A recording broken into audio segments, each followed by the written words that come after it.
বিজ্ঞান কিনা তাকে বিশেষ রূপে জানা, কাষ্ঠে আছে অগ্নি, এই বোধ, এই বিশ্বাসের নাম জ্ঞান। সেই আগুনে ভাত রাঁধা খাওয়া, খেয়ে হৃষ্টপুষ্ট হওয়ার নাম বিজ্ঞান। ঈশ্বর আছেন এইটি বোধে বোধ, তার নাম জ্ঞান। তার সঙ্গে আলাপ, তাকে নিয়ে আনন্দ করা, বাৎসল্যভাবে, সখ্যভাবে, দাসভাবে, মধুরভাবে, এরই নাম বিজ্ঞান। জীবজগৎ তিনি হয়েছেন, এইটি দর্শন করার নাম বিজ্ঞান।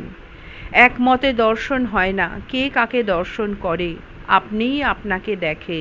কালাপানিতে জাহাজ গেলে ফেরে না, আর ফিরে খবর দেয় না। মণি: যেমন আপনি বলেন মনুমেন্টের উপর উঠলে আর নিচের খবর থাকে না, গাড়ি ঘোড়া মেম সাহেব, বাড়ি ঘর দ্বার দোকান অফিস ইত্যাদি। মণি: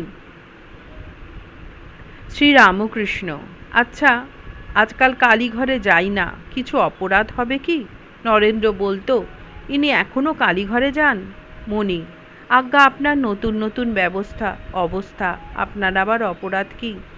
শ্রীরামকৃষ্ণ: আচ্ছা, হৃদের জন্য সেনকে ওরা বলেছিল হৃদয়ের বড় অসুখ, আপনি তার জন্য 2খান জামা আনবেন, আমরা তাকে দেশে শিউরে পাঠিয়ে দেব। সেন এনেছিল 2টি টাকা। এ কি বলো দেখি, এত টাকা? কিন্তু এই দেওয়া, বলো না।